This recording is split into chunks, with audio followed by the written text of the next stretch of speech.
శ్రీశైలేశేత్యాది ప్రణతోస్మి నిత్యం. పితామహస్యాపి పితామహాయ ప్రాచేతసా దేశఫలప్రదాయ శ్రీభాష్యకారోత్తమదేశికాయ శ్రీశైలపూర్ణాయ నమో నమస్తాత్. శుక్లాంబరధరం విష్ణుం శశివర్ణం చతుర్భుజం ప్రసన్నవదనం ధ్యాయేత్ సర్వవిఘ్నోపశాంతయే. యస్యద్విరదవక్త్రాద్యాః పారిషద్యాః పరస్సతం విఘ్నం నిఘ్నంతి సతతం విశ్వక్సేనం తమాశ్రయే.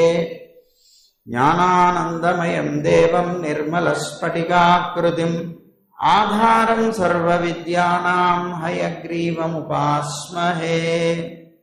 కూజంతం రామ రామేతి మధురం మధురాక్షరం ఆరుహ్య కవితాశాఖాం వందే వాల్మీకికోకిలం.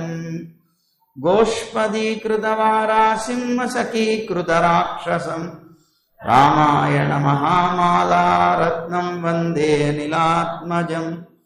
మనోజవం మారుతతుల్యవేగం జితేంద్రియం బుద్ధిమతాం వరిష్టం వాతాత్మజం వానరయూధముఖ్యం శ్రీరామదూతం శిరసా నమామి. యత్ర యత్ర రఘునాథకీర్తనం తత్ర తత్ర కృతమస్తకాంజలిం భాష్పవారి పరిపూర్ణలోచనం మారుతిం నమత రాక్షసాంతకం. వేదవేద్యే పురే పుంసి పరే పుంసి జాతే దశరథాత్మజే వేదః ప్రాచేతసాదాసీత్ సాక్షాద్ రామాయణాత్మనా. శ్రీరాఘవం దశరథాత్మజమప్రమేయం సీతాపతిం రఘుకులాన్వయరత్నదీపం ఆజానుబాహుమరవిందదళాయతాక్షం రామం నిశాచర వినాశకరం నమామి. వైదేహీ సహితం సురద్రుమతలే హైమే మహామండపే మధ్యే పుష్పకమాసనే మణిమయే వీరాసనే సుస్థితం. అగ్రే వాచయతి ప్రభంజనసుతే తత్వం మునిభ్యః పరం వ్యాఖ్యాంతం భరతాదిభిః పరివృతం రామం భజే శ్యామలం.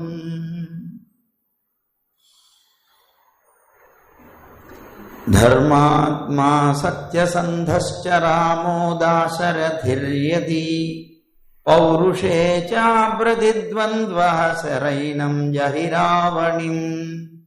ఆపదామపహర్తారం దాతారం సర్వసంపదాం లోకాభిరామం శ్రీరామం భూయో భూయో నమామ్యహం. తపస్వాధ్యాయ నిరతం తపస్వీ వాగ్విదాంబరం నారదం పరిపప్రచ్ఛ వాల్మీకిర్మునిపుంగవం. శ్రీరంగసింహగిరిదేశికపాదసేవా ప్రాప్తాఖిలద్రవిడవేదరహస్యజాతం శ్రీగౌతమాన్వయజమాశ్రితభాగధేయం గోపాలదేశికమహం శరణం ప్రపద్యే.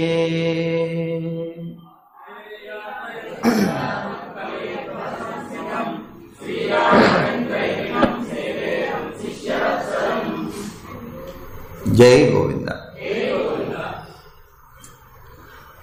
శ్రీరామాయణానికి ముందుగా ఉపోద్ఘాతం కొద్దిగా మనం చెప్పుకోవాలి.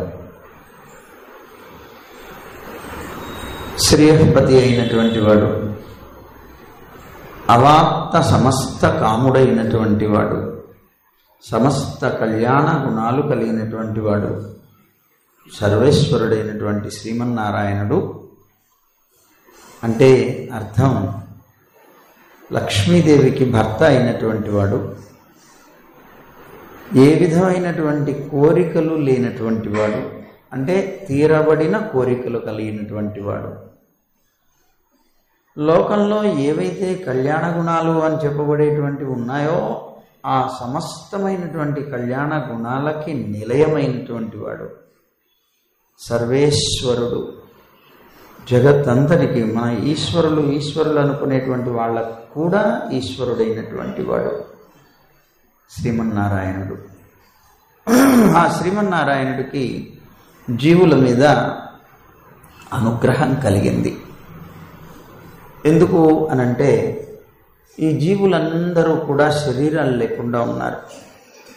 ఎప్పుడు కలిగింది? సృష్టి చేయాలి అనే సంకల్పం కలిగినప్పుడు. ప్రళయకాలంలో, మహాప్రళయంలో జీవకోటి అంతా కూడాను తన శరీరంలోకి చేరిపోతారు. చేరిపోయినటువంటి ఆ జీవకోటికి శరీరం కానీ ఇంద్రియాలు కానీ ఉండవు. అంటే ఈ స్థూల శరీరం ఉండదు. సూక్ష్మ శరీరంతో కూడుకున్నటువంటి ఆత్మలే ఉంటాయి. ఇవన్నీ కూడాను తనలో చేరిపోయాయి. చేరిపోయినటువంటి వాటిని ఒక్కసారి చూశాడు పరమాత్మ. అరే, వీళ్ళందరికీ కూడా ఏ విధమైనటువంటి కర్మ అనుభవం లేకుండా ఇరకొడింద పక్షి పోలే అన్నట్లు రెక్కలు తెగినటువంటి పక్షిలాగా పడి ఉన్నారే, వీళ్ళకి శరీరాన్ని ఇంద్రియాలని ఇచ్చి వీళ్లకు ఉండేటువంటి కర్మలన్నింటినీ కూడాను అనుభవింపచేసి చివరికి నన్ను చేర్పించుకోవాలంటే నా దగ్గరికి చేర్చుకోవాలి అని దయ కలిగిందట.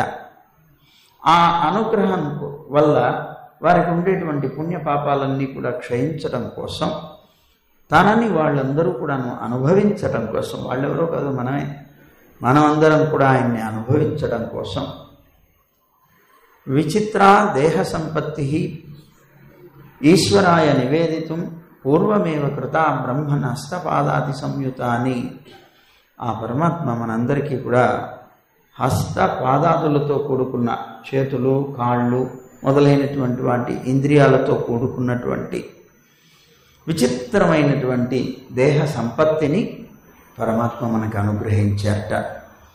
ఎందుకని అనుగ్రహించారట? ఈ ఇంద్రియాలని పుచ్చుకొని, ఈ దేహాన్ని పుచ్చుకొని, ఆ ఇంద్రియాల్లో మనస్సు అనేటువంటి దాన్ని తమ యొక్క అధీనంలో పెట్టుకొని నా గురించే ఈ ఇంద్రియాలన్నీ ఉపయోగించాలి. అలా ఉపయోగించడం చేత వీళ్ళకు ఉండేటువంటి పాపరాశి అంతటినీ కూడా నేను క్షయం చేసేస్తాను, తద్వారా వీళ్ళందరినీ నా దగ్గరికి చేర్చుకుంటాను అని ఆశపడ్డట్ట పరమాత్మ. మన మీద ఆయనకి త్వర, మనకి ఆయన మీద త్వర లేదు. ఆయన ఎలాగైనా సరే మనందరినీ ఈ పాపాలనేటువంటి వీటి నుంచి బయటపడేయాలి అనే ప్రయత్నం చేస్తాడు. మనమేమో ఎంత వీలైతే అంత పాపాలని పెంచుకోవాలని ప్రయత్నం చేస్తాం. ఈ పోరాటం అప్పటి నుంచి ఇప్పటిదాకా నడుస్తూనే ఉంది. ఇలా జరుగుతూ ఉన్నటువంటి దాంట్లో ఆయన పట్టు వదలట్లేదు, మనము పట్టు వదలట్లేదు. ఆయన మనకుండేటువంటి పాపాలన్నీ క్షయింప చేయడానికి అవసరమైతే ఎన్ని జన్మలైనా సరే నీ చేత ఎత్తిస్తానని మాటి మాటికి మారి మారి పల పిరప్పం పిరందు అంటారు నమ్మాళ్ళు వారు. మారి మారి పల పిరప్పం పిరందు, మాటికి ఒకదాని తర్వాత ఒకటి ఇలాగా అనేకమైనటువంటి జన్మలు గడిచిపోయాయి నాకు. ఎందుకు గడిచినాయి అంటే భగవంతుడి యొక్క ప్రయత్నం. మనకు ఉండేటువంటి పాప పుణ్యాలు ఏవైతే ఉన్నాయో అవన్నీ అనుభవింపచేసేసి క్లియర్ చేసేద్దాం అనేటువంటి ఉద్దేశ్యం. మనం దానికి సహకరించడం లేదు. యథార్థంగా నిజంగా మనం సహకరించే వాళ్ళం అయితే మనం ఏం చేయాలి అంటే మళ్ళీ ఆ పాప పుణ్యాలు అనేటువంటి వాటిని పోగేసుకోకుండా ఉండాలి. పోగేసుకోకుండా ఉండాలంటే కర్మ చేయకుండా ఉండాలి కదండి. మరి మేము కర్మ చేయకుండా ఉంటే మరి కుదరదు అని కదా. కర్మ చేయకుండా లోకంలో ఏ జీవి జీవించలేడు కదా. ఊపిరి పీల్చడం కూడా కర్మే కదా. మరి ఆ ఊపిరి పీల్చడం కూడా కర్మ అయినప్పుడు, కర్మ చేయకుండా లోకంలో ఎవరూ ఉండలేనప్పుడు మరి మాకు ఇవన్నీ ఎలా పోతాయి, ఈ పాపపుణ్యాలు? అందుకనే ఈ శ్లోకం చెప్పేటప్పుడు ఒక రహస్యం చెప్పేశారు. ఏమిటది అంటే ఈశ్వరాయ నివేదితం. నీకు ఇంద్రియాలు దేహాన్ని నేను ఇచ్చేది ఎందుకు అంటే నాకు సమర్పించడానికి. ఇదే కనుక నువ్వు నీ స్వార్థం కోసం వాడుకున్నావా లేదా ఇతరుల కోసం నువ్వు వాడావా మళ్ళీ సంసారంలో పడతావు. ఈ ఇంద్రియాలు ఈ దేహాన్ని నా కోసమే కనుక వాడావా తప్పనిసరిగా నన్ను పొందుతావు. నన్ను పొందడానికి నీకు అడ్డుగా ఉన్నటువంటి సంచిత పాపాలు, అలాగే ఆగామి పాపాలు, ఏ ఏ పాపాలు అయితే ఉన్నాయో అన్నిటినీ కూడా నేనే తుడిచి పారేస్తాను. నా అనుగ్రహం అనేటువంటి అగ్ని కళాన్ని నీ పాపాలు అనేటువంటి దూది రాశి మీద వేస్తాను, మొత్తం దహింపబడిపోతుంది అని పరమాత్మ మనం తరించడానికి కావాల్సినటువంటి ఉపాయాన్ని కూడా ఈ ఇంద్రియాలను ఇచ్చేటప్పుడే చెప్పేశాడు. మనం అవన్నీ పట్టించుకోం కదా. మనకు వచ్చిందే చాలరా అని ఈ ఇంద్రియాలు వచ్చినాయి చాలు అనుకుంటూ మన స్వార్థం కోసం ఇతరుల కోసం వీటిని ఉపయోగిస్తూ జీవనాన్ని కొనసాగించుకుంటూ వెళుతూ ఉన్నాం. అయితే ఆ పరమాత్మ యొక్క బాధ అంటే వీళ్ళకి ఇచ్చాను, ఇచ్చినా కూడా వీళ్ళు ఉపయోగించుకోవట్లేదు అనేటువంటి ఒక బాధ ఆయనలో పాపం బయలుదేరేది. బాగు చేయాలనే ఉద్దేశం పాపం, అంతే కదండి. మన వాళ్ళు అనుకున్నప్పుడు వాళ్ళు ఎలాగైనా వీళ్ళని బాగు చేయాలని ప్రయత్నం చేస్తారు. మన అని అనుకోకపోతే పట్టించుకోరు, మనం ఏం అవసరం. కనుక భగవంతుడికి మనకి ఉన్నటువంటి ఒక సంబంధం వల్ల మన అనేటువంటి భావనతోటి పరమాత్మ మనని బాగు చేయాలి అనేటువంటి ప్రయత్నం చేస్తూనే వెళ్ళారు. బాగు చేయడం కోసం ఇంద్రియాలు ఇచ్చాడు, కానీ మనం బాగుపడడానికి సిద్ధంగా లేవు. ఏం చేయాలి పరమాత్మ?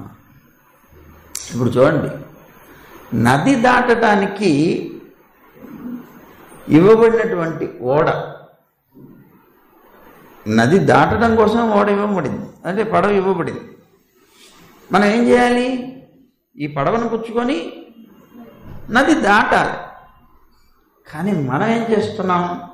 ఆ నది ప్రవాహం ఏదైతే ఉందో ఆ ప్రవాహాన్ని అనుసరించి సముద్రంలోకి చేరిపోతున్నాం. ఎవడైతే నది దాటడానికి ఇవ్వబడినటువంటి పడవను తీసుకొని ఆ నదీ ప్రవాహాన్ని అనుసరించుకుంటూ వెళ్ళిపోయి సముద్రంలో మునిగిపోయినట్లుగా, సముద్రంలో చేరిపోయినట్లుగా మన జీవితాలన్నీ నడుస్తుంది. ఇది ఒక ఓడ. శరీరం అనేటువంటిది, ఇంద్రియాలు అనేటువంటిది ఒక పడవ. నది దాటడం కోసం ఇచ్చాడు. అంటే సంసారమే అనండి, జలం, దాన్ని దాటడం కోసం ఇచ్చాడు. ఇది నది దాటడం కోసంగా, అంటే జలాన్ని దాటడం కోసంగా ఇవ్వబడినటువంటి పడవ పుచ్చుకొని మనం ఏం చేస్తున్నాం? ఈ నదీ ప్రవాహాన్ని అనుసరించే వెళ్ళిపోతున్నాం. ఇక్కడ నది అంటే ప్రకృతి అనుకోండి.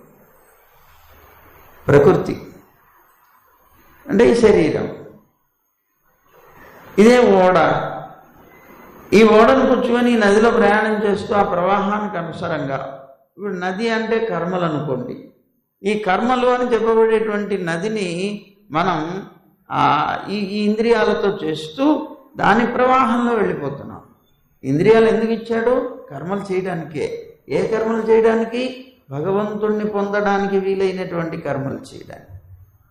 భగవంతుణ్ణి పొందడానికి వీలైనటువంటి కర్మలు చేయడానికి ఇస్తే మనం ఈ ఇంద్రియాలని పుచ్చుకొని ఈ కర్మలు అనేటువంటి నదీ ప్రవాహంలో చేరి నెమ్మదిగా అలాగా ఆ ప్రవాహాన్ని అనుసరిస్తూ అనుసరిస్తూ సంసారం అనే సముద్రంలో, ఇది ఇవ్వబడింది దాటడానికి.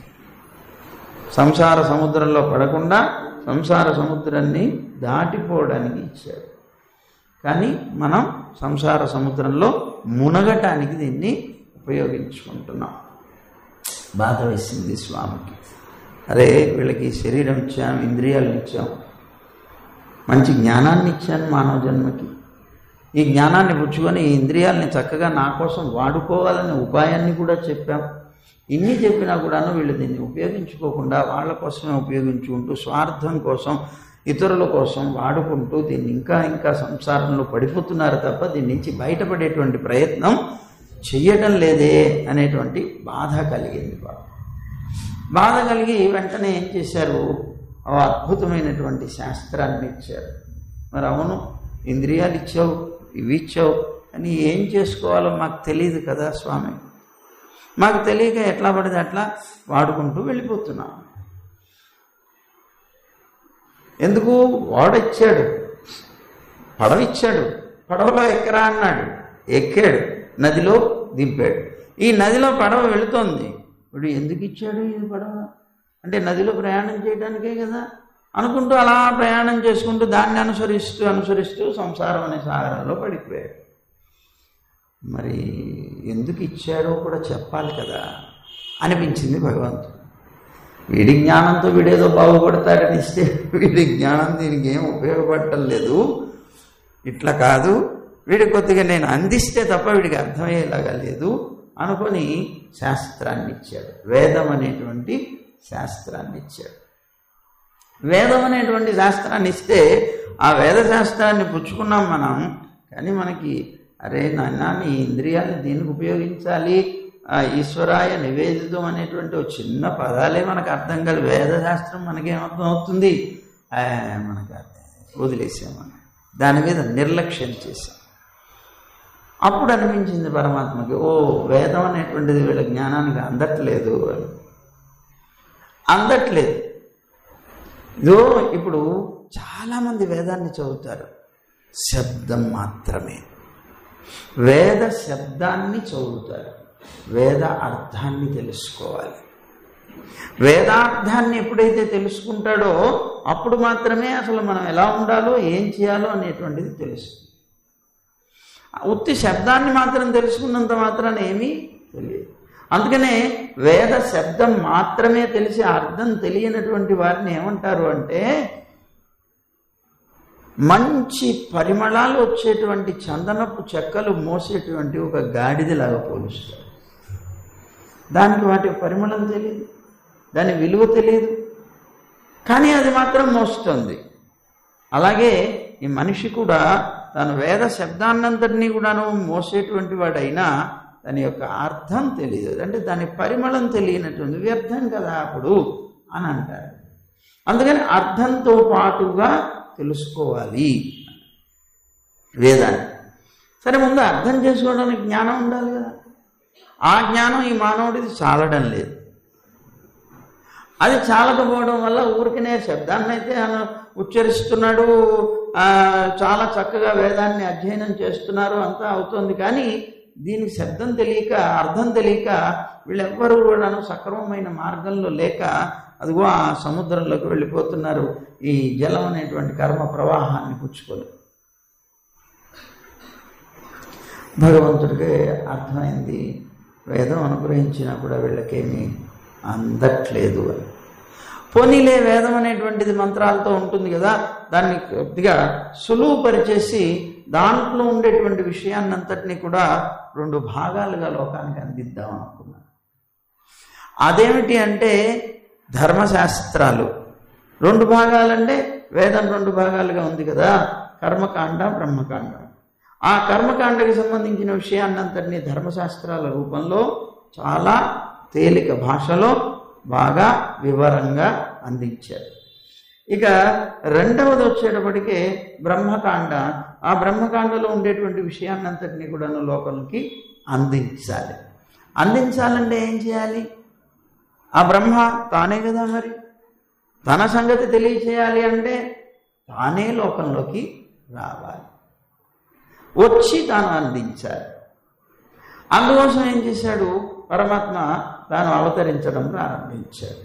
తాను ఉన్నటువంటి స్థానం నుంచి దిగి వచ్చి అవతరించి లోకంలో సంచరించడం ప్రారంభించాడు.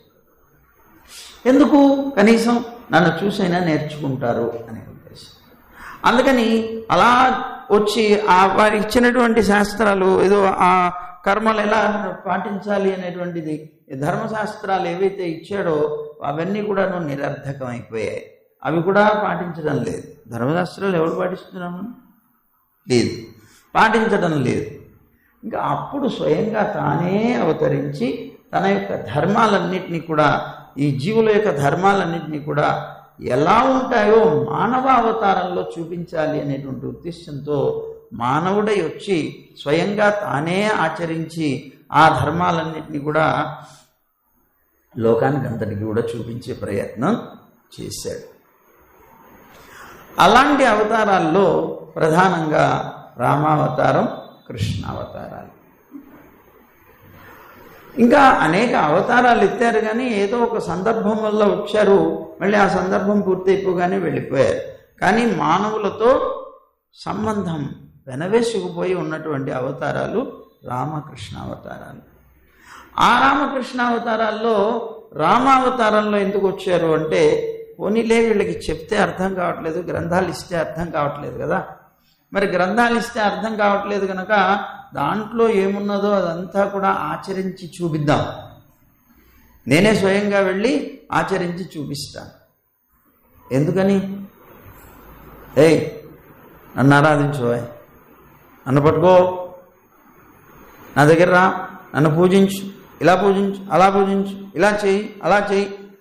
నా గురించి నేనే చెప్పుకుంటే బాగుంటుంది కదా. అందుకని నేనే ఆచరిస్తే, నేను కూడా వాళ్ళల్లో ఒక మానవుడిని అయిపోయి, మానవుడు ఎలా ఆచరిస్తే తాను తరిస్తాడో, ఆ కర్మలు ఏవైతే వేదంలో చెప్పబడ్డాయో ఆ ధర్మాలన్నింటినీ కూడా నేనే స్వయంగా ఆచరించి చూపిస్తే వీళ్ళు బాగుపడతారేమో అనే భావం కలిగి రామావతారం వచ్చాడు. స్వయంగా తాను ఆచరించి చూపించాడు రామచంద్రుడు. నువ్వంత గనుడు అయితే మేమంత తక్కువ తీసిపోయామా అనుకున్నాం. మనం ఎందుకు అనుకున్నాం అంటే, మనం ఆ ఆచరణ ఏమీ పట్టించుకోలేదు. ఏవో ఒక గురువు గారు ఉన్నారట. ఆ గురువు గారు వచ్చినటువంటి శిష్యుడికి సేవ చేయరా అని చెప్పాలి. చెప్పడం ఎందుకులే, చేసి చూపిస్తే వాడు తెలుసుకుంటాడు, జ్ఞానం కలవాడే కదా అనుకున్నారు. అనుకొని ఏం చేశారు, ఒక చీపురు గట్ట తీసుకొని మొత్తం చిమ్ముతున్నారు. చిమ్ముతుంటే వీరి ఉద్దేశం ఏంటి, వీడికి జ్ఞానం ఉంది కనుక పెద్దలు గురువులు చేయకూడదు, మనం చేయాలి, మనం ఉన్నది దానికోసమే అనేటువంటి జ్ఞానం కలిగి పరిగెట్టుకుంటూ వెళ్ళి కాళ్ళ మీద పడి, అయ్యో స్వామి మీరు చేస్తున్నారేంటి, మేము ఉన్నాం కదా, మేం చేస్తాం కదా అని ఆ చీపిరిగట్ట తీసుకొని చిమ్ముతాడు కదా. తద్వారా రోజు ఇలా సేవ చేయాలనేటువంటి ఉద్దేశం వాడికి కలుగుతుంది కదా అని అనుకొని గురువు గారు ఏం చేశారు, చీపిరిగట్ట చిమ్ముకుంటూ వెళ్తున్నారు. ఈ తెలివి కలిగినటువంటి శిష్యుడు ఏం చేశాడు, కొంతమంది గురువుగారు అక్కడ కూడా ఉందండి వాటి,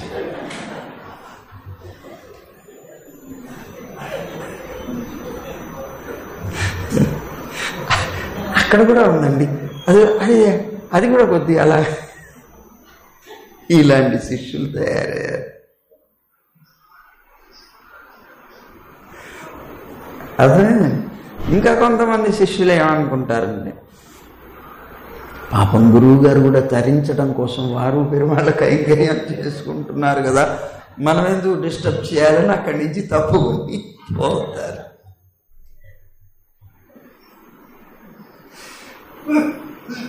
ఇలా ఉన్నారు. ఇప్పుడు అదే జరిగింది రామావతారంలో. రామావతారంలో జరిగినటువంటి మహత్కార్యం ఇదే. ఇప్పుడు రామచంద్రుడు అవతరించాడు, తాను ఆచరించి చూపించాడు. ఆచరించి చూపిస్తే మనం ఆ రాముడి యొక్క చరిత్రలో విమర్శలు చేస్తున్నాం. రాముడు ఇలా ఉంటే బాగుండేదండి, ఇలా ఉంటే బాగుండేది కాదండి. ఇందాక చెప్పాం కదా, గురువుగారు అక్కడ ఉంది, ఇక్కడ ఉంది. అది అట్లాగా రాముడు ఇలా అయితే ఇలాంటి వాడు ఏంటండి, రాముడు ఇలా కదండి ఉండాలి, ఇలా కదండి ఉండాలి. మనం రాముడు ఎందుకు ఆచరించాడు, మనం బాగుపడటం కోసం, మనం దాంట్లో వేలెత్తి చూపించి విమర్శలు చేయడం కోసం కాదు. ఆయన ఆచరించింది ధర్మాన్ని. నీకు ధర్మం తెలియదు, నీకు ధర్మం తెలియక అజ్ఞానంతో నువ్వు వేలెత్తి చూపించే ప్రయత్నం చేస్తున్నావు. కొంతమంది అలా ఉంటారు. కొంతమంది ఏదో రాముడు వచ్చాడో చేసి మనకెందుకంటే అవన్నీ, అరే వచ్చింది నీకోసమే, నువ్వు బాగుపడడం కోసం తను ఆచరించి చూపించడం కోసం వచ్చాడు. అట్లానండి, అబ్బా రాముడు ఇంత గొప్పవాడండి, ఇంత మంచి గుణాలు ఉన్నాయండి, చాలామంది కళ్యాణం చేసుకుంటాం స్వామి, శ్రీరామనవమి బాగా చేసుకుంటాం, రాముడు అవతరించాడు కదండి, మహానుభావుడండి, ఆచరిస్తే మనం కళ్యాణం చేసుకుంటాం. ఇంత మట్టుకే మనం ఉంటున్నాం.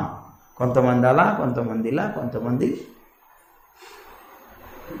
తప్పించి రాముడు ఆచరించినటువంటి ధర్మం ఏమిటి, ఆ ధర్మాన్ని మనం తెలుసుకుందాం, తెలుసుకొని దాన్ని ఆచరిద్దాం. మనం ఆచరించడం కోసమే కదా తాను వచ్చి ఆచరించి చూపించాడు అనేటువంటి విషయాన్ని గ్రహించి మనం ఆయన ఆచరించినటువంటివన్నిటినీ ఒక ఆదర్శంగా తీసుకొని అవి ఆచరించే ప్రయత్నం మనం చేయాలి. చూశాడు రాముడు, అరే నా ఈ అవతారం కూడా వృధా అయిపోయింది అనుకున్నాడు. తప్పదు, సిగ్గు విడిచి చెప్పుకోవాల్సిన అవసరం ఏర్పడుతుంది. మరి చేసి చూపించినా తెలుసుకోలేని అజ్ఞానులకి, చెప్తే కానీ తెలుసుకోలేని అజ్ఞానులకి చెప్పక తప్పదు కదా. అందుకని సరే ఈసారి చూద్దాం, చెప్పి చూద్దాం, కనీసం ఆచరిస్తే ఇలా అనుకుంటున్నారే, చెప్పి చూద్దాం అని కృష్ణావతారం ఎత్తి ఉపదేశం చేశాడు. ఏం చెప్పాడు అందులో? నన్ను ఆరాధించు, నువ్వే కర్మ చేసినా నాకు సమర్పించు. ఇంకా పైగా చాలా బాధ వేసి, ఇదిగో ఆ రామావతారం వృధా అయిపోయింది, ఆ బాధ మనస్సులో ఉంది, ఇప్పుడు కృష్ణావతారం ఎత్తి వచ్చినా కూడాను అది ఏదో సామాన్యమైనటువంటి మానవుడు అనుకొని అందరూ కూడా నిందలు వేశారు. ఆయన సౌలభ్యం ఏదైతే ఉన్నదో ఆ సౌలభ్యం అనేటువంటి గుణాన్ని తక్కువగా భావించారు. ఆ తక్కువగా భావించి ఆయన్ని నిందలు వేయటం, అలాగా ఏదో అనటం, ఇవన్నీ చేసేటప్పటికే చివరికి చికాకొచ్చి భగవద్గీతలో అనేశారు, అవజానంతి మాం మూఢాహ మానుషీతను ఆశ్రితం. మనుష్య శరీరాన్ని ఎత్తి ఈ లోకంలోకి వచ్చి వీళ్ళని బాగు చేయాలని వస్తే వీళ్ళు కనీసం నన్ను గుర్తించను కూడా గుర్తించలేని మూర్ఖులై ఉన్నారు అని బాధపడ్డాడు. ఏంటి విచిత్రం! అంత భయంకరమైనటువంటి వ్యక్తులం మనం. అంత భయంకరంగా మనకి అజ్ఞానం అనేటువంటిది పొరలుగా కొండలుగా ఉంది. అయితే మరి రామచంద్రుడు ఏం ఆచరించాడండి మనందరికీ చెప్పడానికి? అదేమిటో చూద్దాం. దశరథ మహారాజు అని చెప్పబడేటువంటి ఒక మహానుభావుణ్ణి ఎన్నుకున్నాడు. ఎన్నుకొని ఆ శ్రీమన్నారాయణుడే 4 భాగాలయ్యాడు. తానే 4 భాగాలయ్యి ఆ 4 భాగాలు 4 విధాలుగా అవతరించాడు. వాళ్ళే రామ, లక్ష్మణ, భరత, శత్రుఘ్నులు అనే పేరుతో వచ్చారు. అయితే ఈ ధర్మాలు అనేటువంటివి ఆచరింపబడినా కూడా ఆ కాలానికే పరిమితాలని తలిచి బ్రహ్మగారు ఆలోచన చేశారు. రామచంద్రుడు ఆచరించాడు, లోకానికి చూపించాలి ధర్మాలని, కానీ ఆ యుగం అయిపోయిన తర్వాత యుగానికి ఏం తెలియకుండా పోతాయి కదా. అంటే ఆ యుగానికి మాత్రమే, ఆ కాలానికి మాత్రమే పరిమితం అవుతాయి కదా. అలా ఆ కాలానికి మాత్రమే పరిమితం కాకూడదు అని బ్రహ్మదేవుడు ఆలోచించాట. పరమాత్మ యొక్క ఈ కృషి వ్యర్థం కాకూడదు. తర్వాత వచ్చేటువంటి యుగాల వారికి కూడా ఇది తెలియాలి. ఆ తెలిసి వాళ్ళందరూ కూడా కనీసం ఒక 100 మందికి తెలిస్తే కనీసం 10 మంది అయినా సరే బాగుపడతారు కదా, తరిస్తారు కదా అనేటువంటి ఉద్దేశంతో లోక కళ్యాణం కోసమని శ్రీరాముడి యొక్క చరిత్ర చేత పవిత్రం కాబడినటువంటి 100,000,000 ప్రవిస్తరమైనటువంటి గ్రంథాన్ని నిర్మించాడు, రచించాడు. ఎంతండి అది? 100,000,000 ప్రవిస్తరం, 100 కోట్ల శ్లోకాలతో ఉన్నటువంటి గ్రంథం అంట. 100 కోట్లు ఏమండి? అలాంటి అద్భుతమైనటువంటి ప్రబంధాన్ని నిర్మించి బ్రహ్మలోకంలో దాన్ని స్థాపించారు. మరి లోకానికి ఎలా వెళుతుంది? ఈ భూలోకానికి రావాలి కదా. ఆచరించదగినటువంటి వ్యక్తులంతా భూలోకంలో ఉండే వ్యక్తులే. స్వర్గంలో ఉండేవాళ్ళు ఎవరు ఆచరించడానికి లేదు, నరకంలో ఉండేవాళ్ళు ఎవరు ఆచరించడానికి లేదు. ఈ కర్మలన్నీ ధర్మం అంతా ఆచరించేది ఈ భూలోకంలో. మరి అదంతా బ్రహ్మలోకంలో పెట్టుకుంటే భూలోకానికి ఎలా వస్తుంది? బ్రహ్మలోకానికి భూలోకానికి ఒక మధ్యవర్తి ఉన్నారు, మహానుభావుడు నారద మహర్షి. నారద మహర్షిని పిలిచారు, ఆయన కొడుకే కదా మరి. రా నారద, కూర్చో. ఏం నాన్నగారు, ఇక శతకోటి ప్రవిస్తరమైనటువంటి రాముడి యొక్క చరిత్ర అంతా చెప్తాను వినవయ్యా అని ఆయనకి చెబితే ఆ నారద మహర్షి అధ్యయనం చేశాడు. ఆ అధ్యయనం చేయబడినటువంటిదంతా కూడా వాల్మీకి సంక్షిప్తంగా చెప్పాడు. చెప్పి ఆయన చేత సంక్షిప్తంగా రాయించాడు. అదే సంక్షిప్తం అంటున్నారు ఏంటండి? మనం చాలా పెద్దది అనుకుంటున్నాం కదా. ఇది కాదయ్యా, 100 కోట్ల శ్లోకాల్లో ఎక్కడ 24,000 శ్లోకాలు. చాలా సంక్షిప్తంగా రామాయణాన్ని రాయించాడు వాల్మీకి చేత నారద మహర్షి.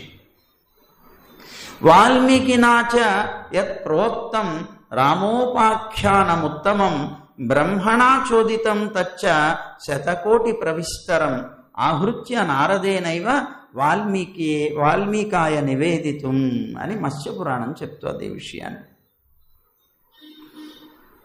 వాల్మీకి చేత చెప్పబడినటువంటిది ఎక్కడి నుంచి వచ్చింది? రామోపాఖ్యానం ఉత్తమమైనటువంటి రాముడి యొక్క చరిత్ర అంతా ఎక్కడి నుంచి వచ్చింది అంటే బ్రహ్మణా చోదితం తచ్చ శతకోటి ప్రవిస్తరం. శతకోటి ప్రవిస్తరమైనటువంటిది ఆ గ్రంథం బ్రహ్మ చేత నారద మహర్షి చెప్పబడితే నారద మహర్షి వాల్మీకి చెప్పారు అని ప్రమాణం మనకి మత్స్యపురాణం తెలియజేస్తుంది. అయితే కొంతమంది అన్నారు, మరి రామాయణం అనేటువంటిది ఆది కావ్యం అంటుంటారు కదండి, మరి కావ్యాలు అనేటువంటివి ఆధ్యాత్మికవేత్తలైనటువంటి వాళ్ళు చదవకూడదు కదా. ఎందుకు? కావ్యాలాపాంశ్చ వర్జయేత్ అని శాస్త్రం చెప్తుంది. కావ్యాలాపాలు విడవాలి, కావ్యాలు ఎప్పుడు కూడా చదివే ప్రయత్నం చేయొద్దు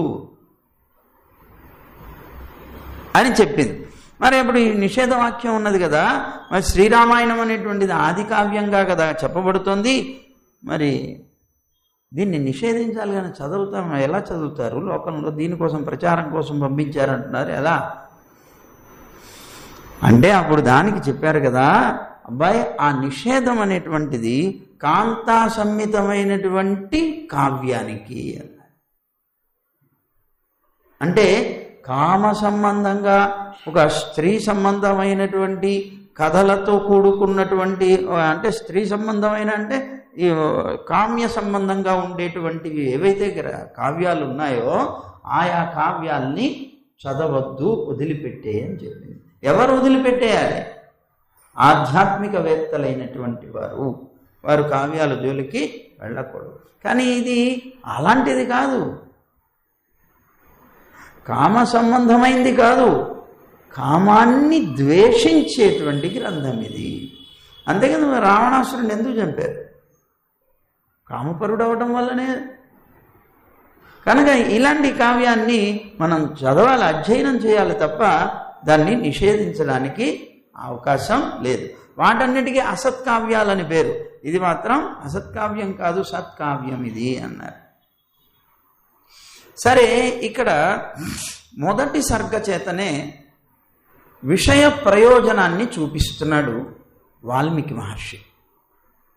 విషయ ప్రయోజనం ఎలా అంటే మనకి భగవద్గీత చెప్తుంది.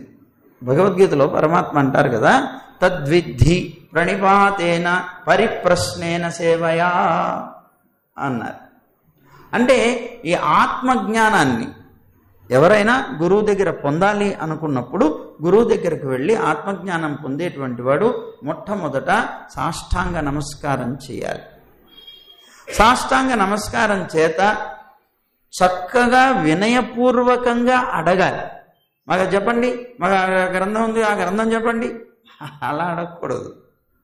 సాష్టాంగ నమస్కారం చేసి నాకు ఆ గ్రంథాన్ని అనుగ్రహిస్తారా స్వామి, అనుగ్రహించరండి అని వినయంగా ప్రార్థించాలి.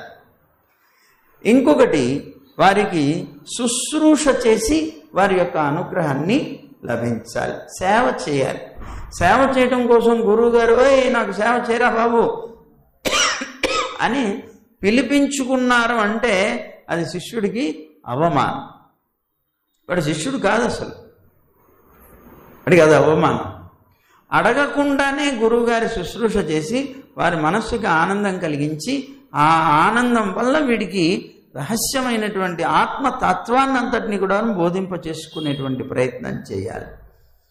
అందుకని గురువు గారిని వశం చేసుకోవడం కోసం ఈ 3 రకాలైనటువంటి ఉపాయాలు చెప్పాడు కృష్ణ పరమాత్మ. ఏమన్నారు? తద్విద్ది ప్రణిపాతేన పరిప్రశ్నేన సేవయా. నమస్కారాదులతో వారిని వశం చేసుకోవాలి. అలాగే పరిప్రశ్న, వారిని అడిగేటప్పుడు వినయపూర్వకమైనటువంటి ప్రశ్నతో వారిని వశం చేసుకోవాలి. సేవయా, సేవ చేస్తూ వారిని వశం చేసుకోవాలి. అందుకని ప్రశ్న వేశాడు ఎవరు? వాల్మీకి భగవానుడు. అంతేకాకుండా శాస్త్రంలో నా పృష్ణ కశ్చిద్బ్రూయాత్ అని చెప్తుంది శాస్త్రం. ఏమంటుంది? ఎవరైనా సరే వేదాంత సంబంధమైనటువంటి విషయాన్ని, భగవత్ సంబంధమైన విషయాన్ని అడగకుండా చెప్పకూడదు. అడిగితేనే చెప్పాలి. అది మనకి నా పృష్ణ కశ్చిద్బ్రూయాత్ అనేటువంటి ప్రమాణం చెప్తోంది కనుక మొదటి స్వర్గలో 5 శ్లోకాల చేత నారదుణ్ణి ప్రశ్నిస్తున్నాడు. ఎందుకు? భగవత్తత్వాన్ని తెలుసుకోవాలి. ప్రశ్నిస్తే కానీ కాదు. ఆయన్ని సేవించాలి, ఆయన ప్రశ్నించాలి, ఆయనకి సేవ చేయాలి, నమస్కరించి సేవ చేయాలి. ఇవన్నీ ఉండాలి. ఈ లక్షణాలన్నిటితో పాటుగా ఆయన 5 శ్లోకాల్లో ఆ క్రియనంతటిని చేస్తున్నాడు. గ్రంథాన్ని ప్రారంభించేటప్పుడు అది ఒకటి. గ్రంథాన్ని ప్రారంభించేటప్పుడు ఎప్పుడూ కూడా అది నిర్విఘ్నంగా సాగటం కోసంగా గురు నమస్కారం కానీ దేవతా నమస్కారం కానీ చేసి ప్రారంభించాలి. గ్రంథం రాస్తున్నాం, ప్రవచనం చెప్తున్నారు, ఏదైనా చెప్పాలి. అప్పుడు ఏం చేయాలి? మొట్టమొదట గురువు యొక్క నమస్కారం, అలాగే భగవంతుని యొక్క నమస్కారం, భగవంతుడికి నమస్కారం అంటే వారిని స్తోత్రం, స్తుతి చేసి చెప్పాలి. ఎందుకు చెప్పాలి అలాగా? మనకి వేదం చెప్తుంది అన్నమాట. ఆచార్యాదైవ విద్యా విదితా సాధిష్టం ప్రాపత్ అని చెప్తోంది. ఇంకొక చోట చెప్పింది ఉపనిషత్తు, ఆచార్యవాన్ పురుషో వేద అని చెప్తోంది. అంటే ఆచార్యుని వలన తెలుసుకొనబడినటువంటి విద్యే చాలా శ్రేష్టమైనది. ఆచార్యుని ద్వారా తెలుసుకోకుండా మనకి జ్ఞానం ఉన్నది కదా, అక్షరాలు ఉన్నాయి కదా, అదంతా కూడాను చదివేద్దాం, తెలుసుకుందాం అనేటువంటి ఉద్దేశంతో చదివినటువంటి జ్ఞానం అల్పమైనది. అది వాడికి తెలుస్తుంది, నాకు తెలుసు కదా అనుకుంటాం, కానీ అవసర సమయంలో అది ఉపయోగపడదు, వృధా అయిపోతుంది. కానీ ఆచార్యుని ద్వారా వచ్చినటువంటి విద్య ఏదైతే ఉన్నదో అది అతనికి స్థిరమై కీర్తినిస్తుంది. అందువల్ల ఆచార్యాదైవ విద్యా విదితా సాధిష్టం ప్రాపత్ అని చెప్తోంది.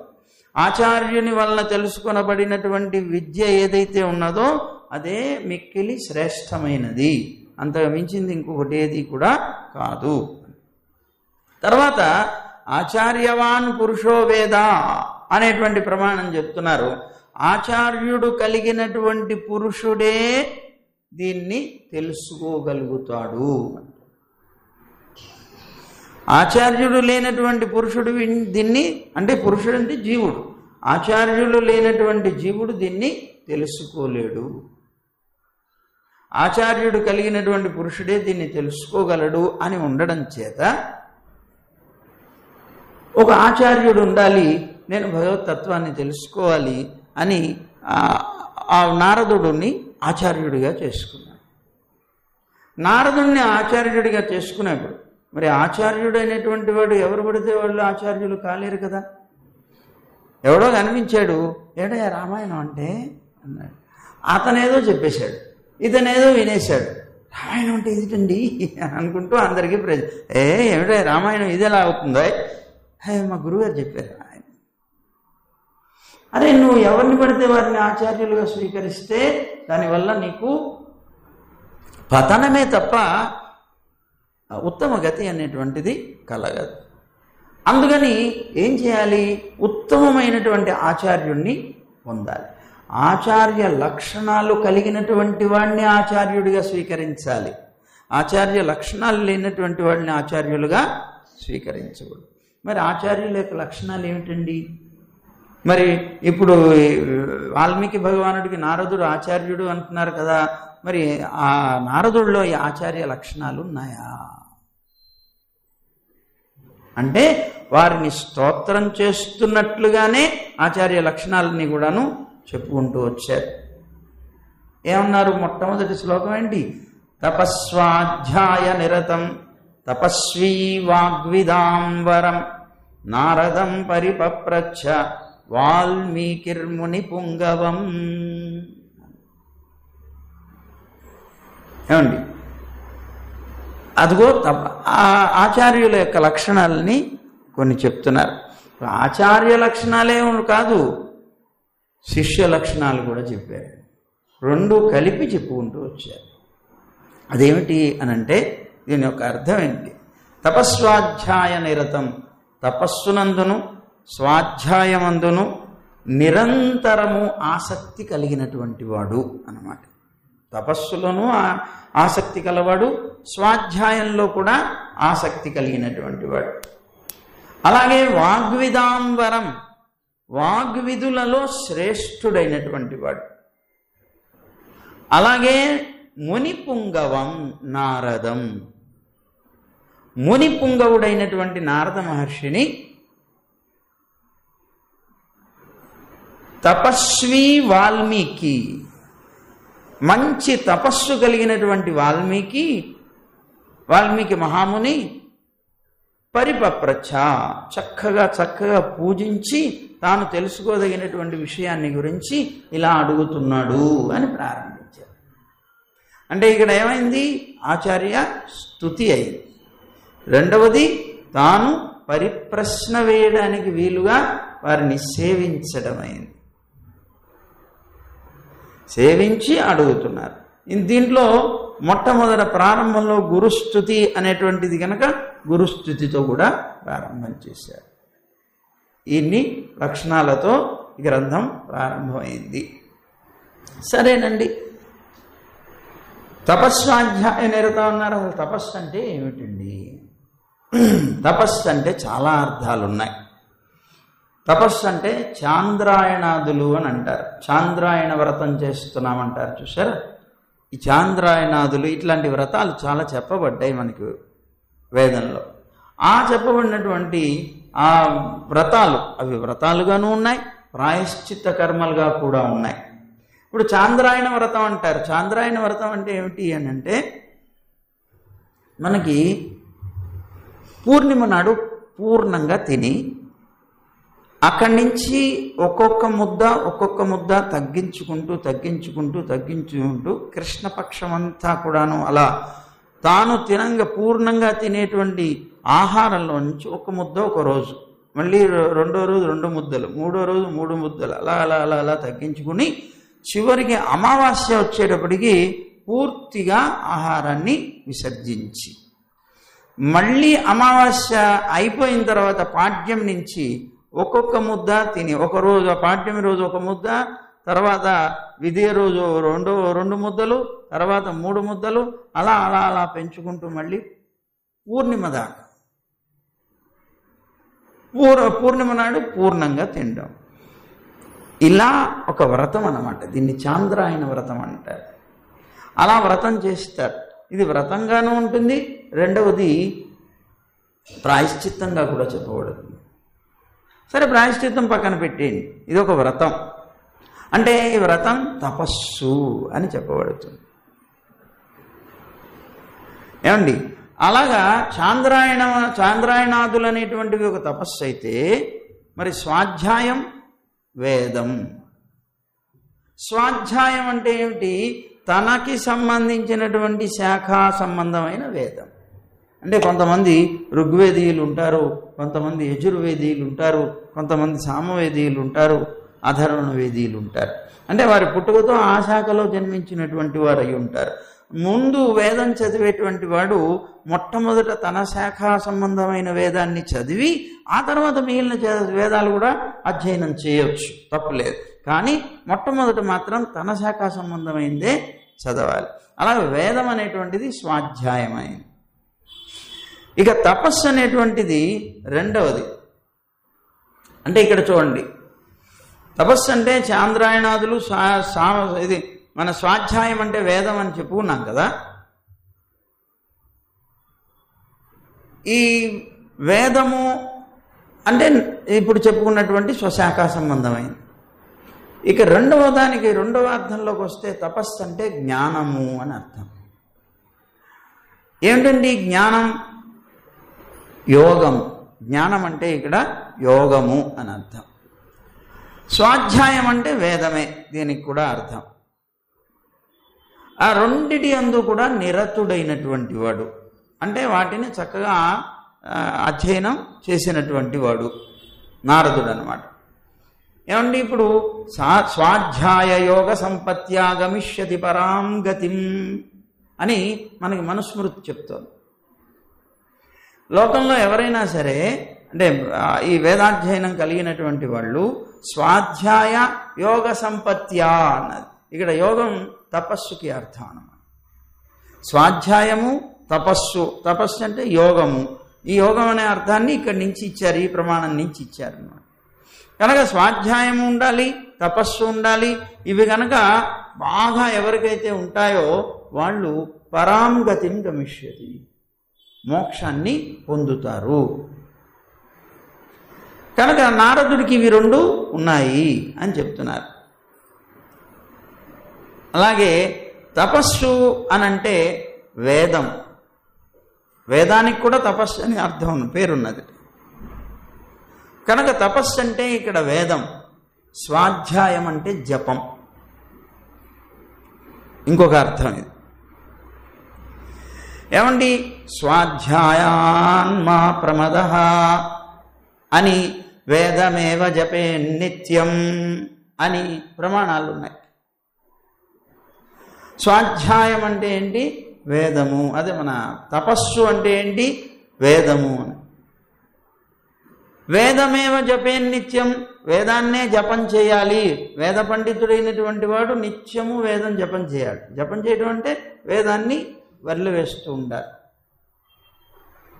కనుక నిరంతరము అలాగా వేదాన్నే తపస్సుగా భావించి, దాన్నే జపంగా భావించి నిరంతరం కూడాను అధ్యయనం చేసిన దాన్ని మళ్ళీ వల్లవేస్తూ ఉండేటువంటి వ్యక్తి నారద మహర్షి.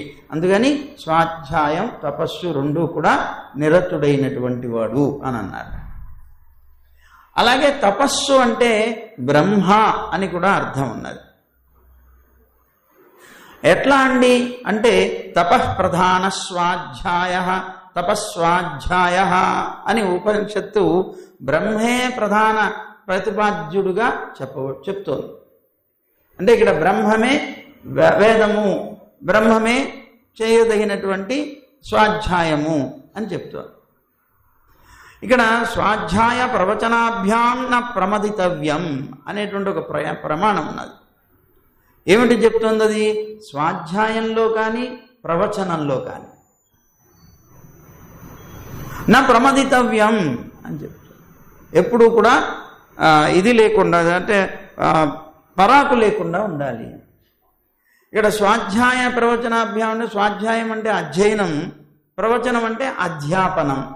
అధ్యయనం అధ్యాపనం ఈ రెండూ కూడా కలిగినటువంటి వాడు. ఇక్కడ బ్రహ్మం తపస్సు అయితే అదే వేదం.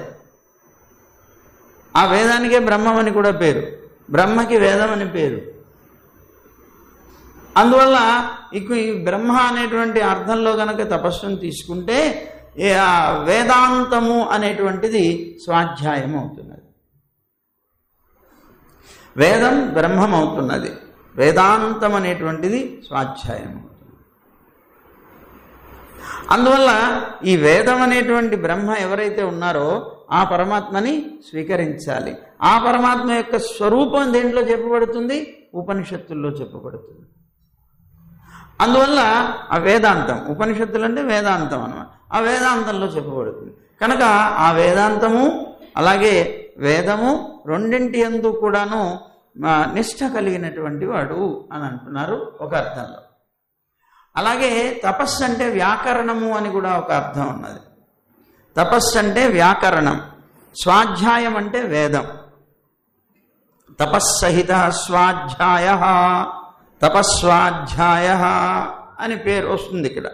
ఇక్కడ వ్యాకరణం అనేటువంటి అర్థంలో తపస్సు అనేటువంటిది చెప్పబడుతుంది. అంటే తపస్సహితంగా స్వాధ్యాయం ఉండాలన్నారు. స్వాధ్యాయం అంటే వేదం కదా, మరి ఇది తపస్సహితంగా ఉండడం అంటే అర్థం ఏంటి?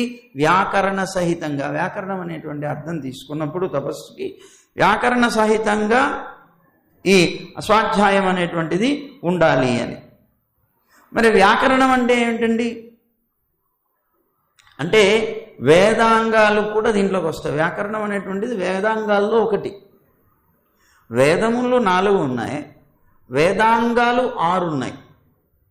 వేదాంగాలు ఎందుకు వచ్చినాయి అంటే ఆ వేదాన్ని అర్థం చేసుకోవడం కోసం వచ్చినాయి. ఆ వేదంలో ఏం చెప్పబడ్డాయో దాన్ని నువ్వు ఎలా సమన్వయం చేసుకోవాలో వాటన్నిటికీ కావలసినటువంటి సామగ్రి వేదాంగాల్లో ఉంటుంది. ఎప్పుడు వేదార్థాన్ని తెలుసుకోవాల్సినటువంటి వ్యక్తి వేదం ఒక్కటి చదివితే కాదు, వేదాంగాలు కూడా అధ్యయనం చేయాలి. ఇప్పుడు నారదుడు వేదాంగపారగుడు అని అన్నారు. వేదము వేదాంగము. ఆ వేదాంగాలు ఏమిటండి అని: శిక్ష, ఛందస్సు, నిరుక్తం, వ్యాకరణం, జ్యోతిషం, కల్పం. ఇవన్నీ కూడా వేదాంగాలే. శిక్ష, ఛందస్సు, నిరుక్తం, వ్యాకరణం, జ్యోతిషం, కల్పం అనేటువంటి. ఇప్పుడు వ్యాకరణం ఒకటే చెప్పారు కదా ఇక్కడ.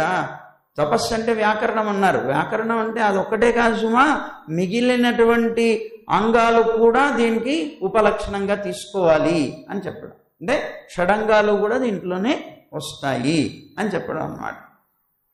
అంటే ఇప్పుడు నారదుడు ఎలాంటి వాడు? ఈ అంగాలతో సహా వేదాన్ని అధ్యయనం చేసినవాడు అందన్నమాట. అందుకని తపస్వాధ్యాయ నిరతం అంటే వేదాంగాలతో పాటుగా వేదాన్ని అధ్యయనం చేసినటువంటి వాడు. తర్వాత ఇంకొక అర్థాన్ని మనం తీసుకున్నట్లయితే తపస్వహ అన్నారు. తపస్వహ అంటే తన వేద శాఖ. స్వాధ్యాయం అంటే అధ్యయనం, వేదాన్ని అధ్యయనం చేయడం. తపస్వచ అధ్యాయశ్చ తపస్వాధ్యాయ, తపస్వశ్చ అధ్యాయ నిరతశ్చ తపస్వాధ్యాయ నిరత అనేటువంటి చెప్తూ తన శాఖ అయినటువంటి వేద భాగంలో బాగా నిష్ణాతుడైనటువంటి వాడు నారదుడు. తన శాఖ ఏదైతే ఉన్నదో ఆ శాఖలో చాలా గొప్ప నిష్ణాతుడైనటువంటి వాడు అనేటువంటి ఒక అర్థం చెప్పబడింది. ఇక్కడ తపస్సు అనేటువంటి దానికి బ్రహ్మ ఒక అర్థం తీసుకుంటే అంటే పరమాత్మ. తద్రూప స్వాధ్యాయ అన్నారు. అంటే ఏంటి? ఇక్కడ సామవేదం అని అర్థం. సామవేదం సాక్షాత్ బ్రహ్మస్వరూపమే కనుక మనం చెప్పారు కదా, వేదానాం సామవేదోస్మి. భగవద్గీతలో చెప్తారు కదా, వేదాల్లో సామవేదాన్ని నేనే అని. అదిగో ఆ సామవేదం అనేటువంటిది ఇక్కడ బ్రహ్మ శబ్దానికి అర్థంగా చెప్పుకొని తపస్సు అంటే సామవేదం అంటే పరమాత్మకి ప్రీతి ప్రధానంగా కలిగినటువంటిది సామవేదం అంటే. పరమపదంలో నిత్యులు ముక్తులు అందరూ సామవేదం చదువుతూ ఉంటారట, సామవేదాన్ని వినిపిస్తారట పెరుమాళ్ళు. సామవేదం అంటే ఏమిటండి? సంగీతము. సంగీతం అంటే అది రాగబద్ధంగా ఉంటుంది. సామవేదం ఎప్పుడు రాగబద్ధంగా ఉంటుంది కదా, విన్నారా ఎప్పుడైనా సామవేదం? సామవేదం ఎప్పుడు రాగబద్ధంగా ఉంటుంది. అంటే పరమాత్మకి సంగీతం అంటే చాలా ప్రీతి. అందుకనే భగవంతుడు ఎప్పుడు వశం అవుతాడు? సంకీర్తన వల్ల వశనమవుతాడు. అందుకనే కలియుగంలో భగవంతుడిని వశం చేసుకోవడానికి ఏకైక ఉపాయం సంకీర్తనమే. కలియుగంలోనే కాదు, ఏ యుగంలో అయినా. కానీ కలియుగంలో ఇంకా శ్రమ పడక్కర్లేదు, ఇదొక్కటి చాలు. అందుకని ఆయన సామప్రియుడట పరమాత్మ. అందువల్ల ఇక్కడ ఏమంటున్నారు? తపహ అనేటువంటి దానికి బ్రహ్మ అనే అర్థం చెప్పుకొని, ఆ బ్రహ్మ అనేటువంటిది ఆ సామవేదం అని అర్థం చెప్పి, ఆ సామవేద ప్రియుడు గనక ఇదిగో ఆ సామవేదంలో కూడా ప్రీతి కలిగినటువంటి వాడు నిరంతరం అధ్యయనం చేస్తూ లేదా నిరంతరం వల్లవేస్తూ ఉండేటువంటి వాడు. తస్మిన్ నిరతం, ఆ సామవేదంలో నిరతుడైనటువంటి వాడు ఈయన. ఎవరండి ఇవన్నీ? నారదుడికి లక్షణాలుగా చెప్పాడు. ఇక ఈ మామూలుగా మనం శ్లోకాల్లో మనం చెప్పుకున్నాం ఇంతకుముందు తిరుమంత్రార్థంలో కూడా. ఆచార్యో వేద సంపన్న విష్ణుభక్తో విమత్సరః అని కొన్ని శ్లోకం చెప్పుకున్నాం మనం. దాంట్లో ఆచార్యుడు అంటే యథార్థంగా ఎవరండి అని అంటే వేద సంపన్న, వేద సంపన్నుడైనటువంటి వాడు. ఇప్పుడు నారద మహర్షి ఈ విధమైనటువంటి స్వాధ్యాయ తపస్సులు కలిగినటువంటి వాడు అనడం చేత వేద సంపన్నుడయ్యాడు. అందువల్ల ఈయన ఆచార్యులు, ఆచార్య స్థానంలో ఉన్నటువంటి వారు. రెండవది విష్ణు భక్తో, ఆచార్య స్థానంలో ఉండాలి అంటే విష్ణు భక్తుడై ఉండాలి తప్పనిసరిగా. మరి నారదుడు ఎవరండి? నిరంతరం నారాయణ స్మరణ చేస్తూ విష్ణు భక్తుడై ఉన్నాడు. విమత్సరః, ఆయనకి ఎప్పుడు కూడా మాత్సర్యం లేదు. అంటే అసూయ, ఈర్ష్య ఇలాంటివి ఏవి కూడా లేవు. అవి లేని వాళ్ళే పరమాత్మను పొందగలుగుతారు, అవి ఉంటే పొందలేదు. భగవంతుడు 9వ అధ్యాయం ప్రారంభం చేస్తూ కూడా రాజవిద్య రాజగుహ్యం చెప్తూ కూడా ఇదం తుతే గుహ్యతమం ప్రవక్ష్యామి అనసూయవే. అయ్యా ఇదం తుతే గుహ్యతమం, ఇది ఇదం తు అన్నాడు. ఇక్కడ తు అనేటువంటి ఈ ప్రత్యయం ఉందే, ఇది వాడటంలో అర్థం ఏమిటి అంటే ఇదం, ఇప్పుడు నేను చెప్పబోయేటువంటిది ఇంతకుముందు చెప్పినటువంటి వాటి కన్నా విలక్షణమైనది. అత్తు తెలియజేస్తుంది. త్వంత్వాదాది పూర్వభాక్ అంటారు. అంటే అర్థం ఏంటి? ఇంతకు ముందు లాంటిది కాదు ఇది. ఈ తు అనే ప్రయోగం ఏం చెప్తోంది అంటే ఇప్పటిదాకా నీకు చెప్పినటువంటి అధ్యాయాలు ఏవైతే ఉన్నాయో వాటి లాంటిది కాదు, అన్నిటికన్నా విలక్షణమైనది. ఇదం తుతే గుహ్యతమం, గుహ్యతమం ఇది. గుహ్యం అంటే రహస్యం, గుహ్యతరం రహస్యంలోకి వెళ్ళ రహస్యం, గుహ్యతమం అంతకన్నా రహస్యమైన విషయం కోటి ఇది లేనిది అని సూపర్లేటివ్ డిగ్రీ అంటారు. ఇంత రహస్యమైనటువంటి, దీనికన్నా రహస్యమైన విషయం లేనటువంటి రహస్యమైన విషయాన్ని ప్రవక్ష్యామి, నీకు నేను చాలా విశదంగా చెప్తున్నాను. ఎందుకు చెప్తున్నానో తెలిసిన అనసూయవే. అంటే ఇప్పుడు ఇది ఏమైంది? క్వాలిఫికేషన్. ఈ విద్య వినటానికి అది క్వాలిఫికేషన్. నువ్వు క్వాలిఫైడ్ పర్సన్ కనుక చెప్తున్నాను, నువ్వు అర్హుడివి. ఎందుకు? నీకు అసూయ లేదు కనుక. అంటే అసూయ లేనటువంటి వాడికి పరమాత్మ అతి రహస్యమైన విషయాలు కూడా తెలియచేస్తాడు. ఆ అసూయ అనేటువంటి భూతాన్ని మనలో నుంచి గెంటి పారేయాలి, గుర్తుపెట్టు. అస్సలు లోపలికి ప్రవేశమే కలగనివ్వకూడదు పరమాత్మకి ప్రీతులు కావాలి అంటే. ఎందుకు? స్పష్టంగా ఆయన చెప్పాడు, అనసూయవే, నువ్వు అసూయ లేనివాడివి కనుక నీకు నేను చెప్తున్నాను ఇంత గుహ్యతమైనటువంటి విషయాన్ని. నేను ఎవరికీ చెప్పలేదు, నీకే చెప్తున్నాను. అంటే మనం కూడా పరమాత్మని పొందాలి అంటే మనకి ఈ క్వాలిఫికేషన్ తప్పనిసరిగా ఉండాలి. అంటే ఇప్పటి నుంచి మీరు ఏం చేయాలి? గమనింపులో ఉండాలి. మీ గుణాల మీద కొద్దిగా అలర్ట్గా ఉండాలి. ఈ అసూయ అనేటువంటిది ఎప్పుడైనా వస్తున్నప్పుడు వెంటనే దాన్ని భగవంతుడిని దాన్ని దూరం చేస్తావా? ఓ అని గంటేసేయాలి. గుర్తుపెట్టుకోండి. సరే, ఇది ప్రధానంగా. అందుకని ఇక్కడ ఏం చెప్పారు? ఆచార్యో వేద సంపన్న విష్ణుభక్తో విమత్సర. విమత్సరుడై ఉంటేనే పరమాత్మని పొందగలుగుతాడు అని ఆచార్య లక్షణాల్లో ప్రధానమైనటువంటిది వేద అధ్యయన సంపన్నుడు నారదుడు అని ముఖ్యమైనటువంటి అర్థం చెప్పబడింది. తపస్వాధ్యాయ నిరతం. ఇంకొకటి చెప్పారు, వాగ్విదాంవరం అన్నారు. వాగ్విదాంవరం అన్నారు అంటే వాగ్విధులలో శ్రేష్టమైనటువంటి వాడు. ఇంతకీ మీరు వాక్ అంటే ఏమిటండి? వాక్ అంటే వ్యాకరణము ఒక అర్థం. అంటే వ్యాకరణం ఏదో ఒకటి చెప్పామంటే మిగిలిన 6 కూడా తెచ్చుకోవాలి. మొత్తం 6 అంగాలు కదా వ్యాకరణం. మిగిలిన 6 అంగాలు కూడా తెచ్చుకోవాలి. దాని ఉపలక్షణం అంటారు. అంటే ఇప్పుడు వాగ్విదాంవరం అంటే అర్థం ఏంటి?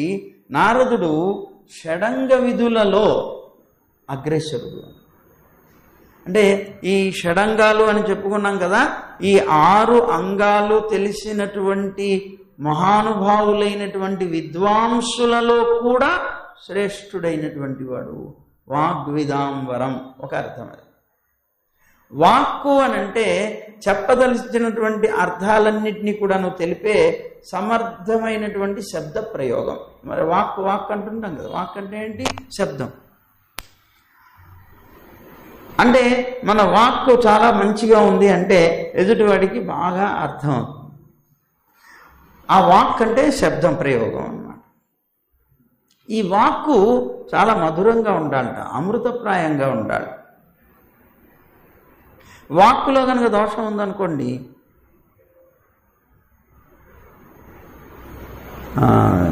మనకి దానికి ప్రమాణం కూడా శ్లోకం చెప్పాం మేము ఇంత పూర్వం.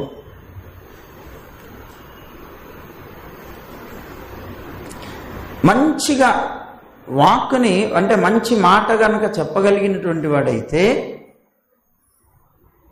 అతను సర్వలోక ప్రియత్వం,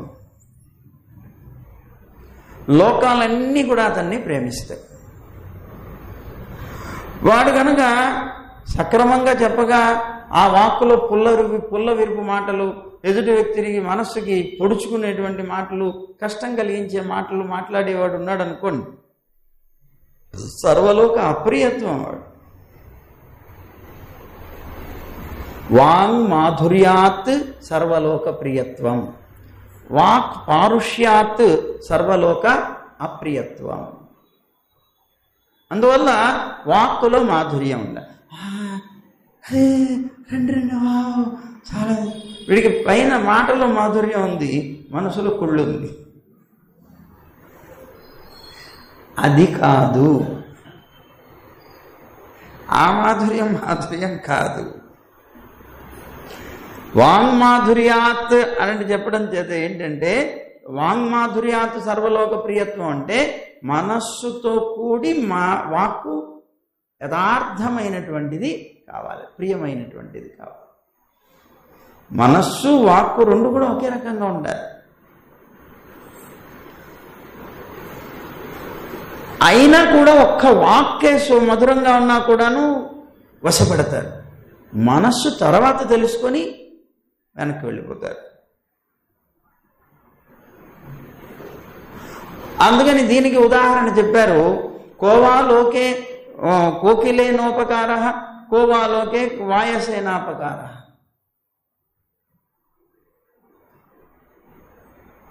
నీకు రెండు ఉన్నాయి, కోకిల కాకి.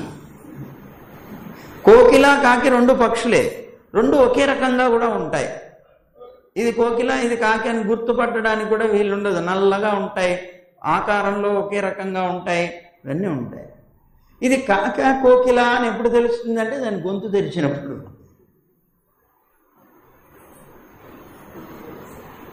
అమ్మా నోరు తెరు, అప్పుడు నీ బండారం అంతా బయటపడుతుంది అంటుంటారు చూడండి కొంతమంది. లేకపోతే అయ్యో అమ్మో ఎవరో మొత్తం మీద. ఇప్పుడు కోకిల లోకానికి చేసినటువంటి ఉపకారం ఏమిటి, కాకి లోకానికి చేసిన అపకారం ఏమిటి అన్నారు.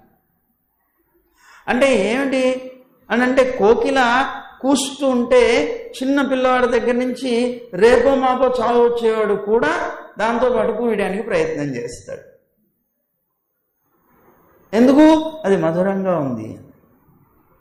దాని మనసులో ఏముందో పక్కన పెట్టండి, ముందు శబ్దం మాత్రం మధురంగా. వాంగ్మాధుర్యాత్ సర్వలోక ప్రియత్వం, లోకంలో అందరూ కూడాను చాలా ప్రీతిగా చూస్తారు. వాక్ పారుష్యాత్, పరుషమైనటువంటి మాట కనుక ఉన్నట్లయితే ఆ లోకం అంతా అప్రియంగా చూస్తుంది. ఇప్పుడు ఇక్కడ కాకి దానికి ఉదాహరణ. ఆ కాకి వచ్చి ఇంటి మీదగా వాలి కూస్తోంది అనుకోండి, మీరేం చేస్తారు? మీరు కూడా కా అంటారా? అనరు. మరి ఏం చేస్తారు? గొడవ తలకనిపి. ఎందుకని? రెండు పక్షులే, రెండు ఒకే రకంగా ఉంటాయి. ఇంకా చెప్పాలి అంటే కోకిల మహాబద్ధకిష్టు, కాకి వెర్రిది బాబు. ఎక్కువ పని చేస్తూ ఉంటుంది, కర్మ చేస్తూ ఉంటుంది. ఇంకా కోకిల దీన్ని మోసం చేస్తుంది. అది బద్ధకిష్టయి గూడు కట్టుకోవడానికి కూడా బద్ధకం వేసి గుడ్లు పెట్టవలసి వచ్చినప్పుడు ఈ కాకి గూడులోకి వచ్చి గుడ్లు పెట్టిపోతుందిట. పాపం వెర్రిది నా గుడ్లే అనుకొని పొదుగుతుందిట. పొదిగిన తర్వాత దానికి ఆహారం కూడా తెచ్చి పెంచుతుందిట. దానికి గొంతెత్తేటువంటి రోజు వస్తుంది కదా, ఆ గొంతెత్తినప్పుడు అర్రే ఇది నా పిల్ల కాదే అని గెంటేస్తుందిట. మరి లోకానికి ఏం ఉపకారం చేసిందని కోకిలతో పాటు నువ్వు కూస్తున్నావు? ఏం అపకారం చేసింది, ఇంకా ఉపకారం చేస్తుంది. ఎప్పుడైనా మీరు పితృకార్యం చేసినప్పుడు కా కా కా కా అని పిలుస్తారు బాబు. పిలిచి మరి అది తీసుకోకపోతే మీరు సాబాటు చేయొచ్చు. అది ఉపకారం చేస్తుంది. ఇంకా ఇంత ఉపకారం చేసిన దాన్ని గెంటేస్తారు. అపకారం చేసినటువంటి అసలు బద్ధకిష్టమైనటువంటిది ఆ కోకిలకేమో దాంతోపాటు కూస్తున్నది. అది మీకేం ఉపకారం చేసిందయ్యా? ఏమీ చేయలేదండి, కంఠ మాధుర్యం వల్ల అన్నారు. వాంగ్మాధుర్యాత్. కనుక వాక్కులో మాధుర్యం ఉండాలి, అది కపటంతో ఉండకూడదు. కపటంతో ఉంటే ఇవాళ కాకపోతే రేపైనా దాని యొక్క రంగు బయటపడుతుంది. కపటంతో లేనప్పుడు ఆర్తితో వస్తుంది, అది ఎదుటి వ్యక్తిని కూడా కరిగింపచేస్తుంది. కనుక ఇక్కడ వాక్ అనేటువంటి దానికి అర్థం ఏం చెప్పారు అంటే, సమర్థమైనటువంటి శబ్ద ప్రయోగమే వాక్ అన్నారు. అలాంటి వాక్కులు ప్రయోగించినటువంటి వారిలో నారదుడు శ్రేష్ఠుడు. ఎందుకు శ్రేష్ఠుడయ్యాడు? అలాంటి వాక్కులు ప్రయోగించడంలో. అంటే ఇప్పుడు వాక్ అంటే శబ్దం అనుకున్నాం. ఇలాంటి శబ్దాలు ఏమిటి? భాగవతం, రామాయణం. ఈ శ్రీమద్ భాగవతానికి రామాయణానికి ప్రధానమైనటువంటి వ్యక్తి ఎవరు? నారదుడే. ఆ నారదుడి వల్లనే రామాయణం వచ్చింది, భాగవతం వచ్చింది. రాసింది వ్యాసుడు, వాల్మీకి కావచ్చు, కానీ నారదుడి ఉపదేశం వల్లనే వచ్చింది. కనుక ఆ వాక్ అనేటువంటిది ఏదైతే ఉందో అలాంటి వాటిని ప్రయోగించే వారిలో శ్రేష్ఠుడయ్యాడు. ఎందుకు?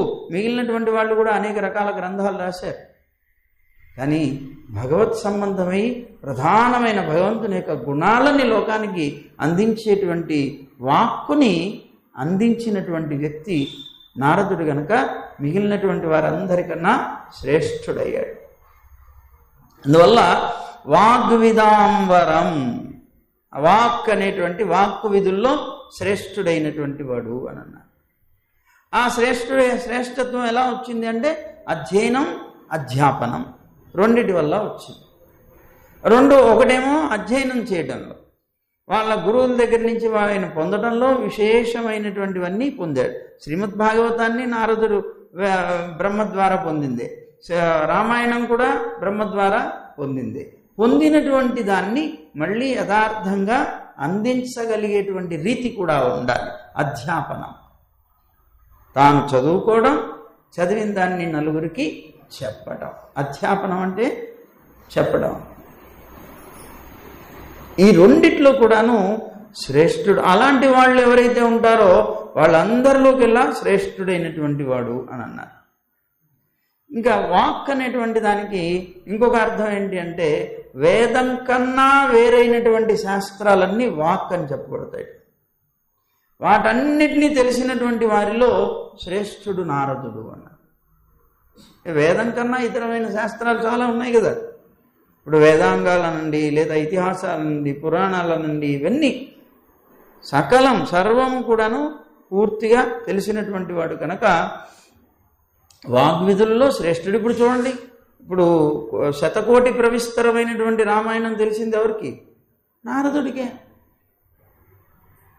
మరి మిగిలినటువంటి వాళ్ళు ఎవరికి తెలియదు. కనుక వాగ్విదాంబరం అలాంటి మిగిలినటువంటి శాస్త్రాలు ఏవో తెలిసినటువంటి వాళ్ళలో మిగిలిన శాస్త్రాలంటే ఏంటండి అని వచ్చింది. మిగిలిన శాస్త్రాలంటే 18 విద్యలు ఉన్నాయట మొత్తం కలిపి మనకి అష్టాదశ విద్యలు అని అంటారు. ఆ అష్టాదశ విద్యల్ని మనం రేపు చెప్పుకుంటాం. సర్వం శ్రీకృష్ణార్పణమస్తు.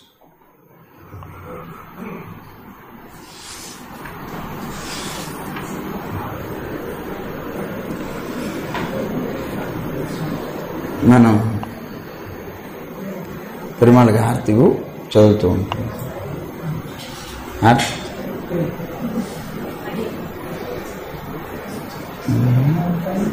పళ్ళు తీసుకొచ్చి ఆరోగ్యం తీసుకొచ్చి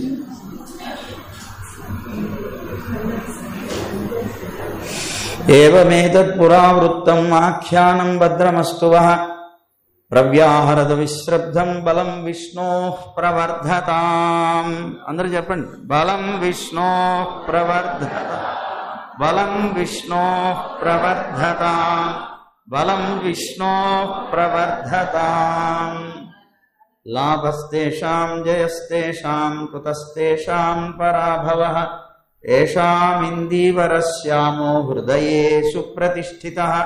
కాలే వర్షతు పర్జన్యః పృథివీ సస్యశాలినీ దేశోऽయం క్షోభరహితః బ్రాహ్మణాः సంతు నిర్భయాः. కావేరీ వర్ధతాం కాలే కాలే వర్షతు వాసవః. శ్రీరంగనాథో జయతు శ్రీరంగశ్రీశ్చ వర్ధతాం. స్వస్తి ప్రజాభ్యః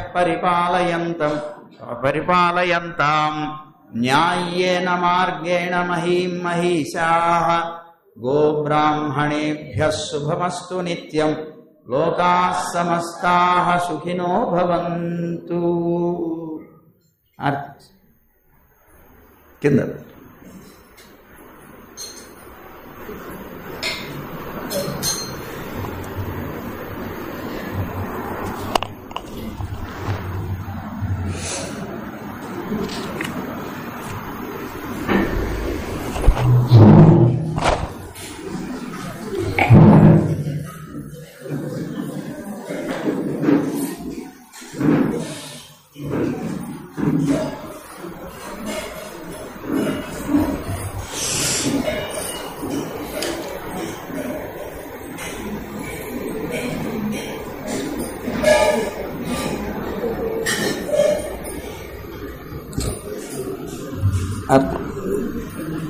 ఇటు నుంచి ప్రదక్షిణ. మంగళం కోసలేంద్రాయ మహనీయ గుణాబ్దయే చక్రవర్తి తనూజాయ సార్వభౌమాయ మంగళం. వేద వేదాంత వేద్యాయ మేఘశ్యామలమూర్తయే పుంసాం మోహన రూపాయ పుణ్యశ్లోకాయ మంగళం. విశ్వామిత్రాంతరంగాయ మిథిలానగరీపతేః భాగ్యానాం పరిపాకాయ భవ్యరూపాయ మంగళం. పితృభక్తాయ సతతం భ్రాతృభిః సహ సీతయా నందితాఖిలలోకాయ రామభద్రాయ మంగళం. త్యక్త సాకేతవాసాయ చిత్రకూట విహారిణే సేవ్యాయ సర్వవ్యమినాం ధీరోధారాయ మంగళం.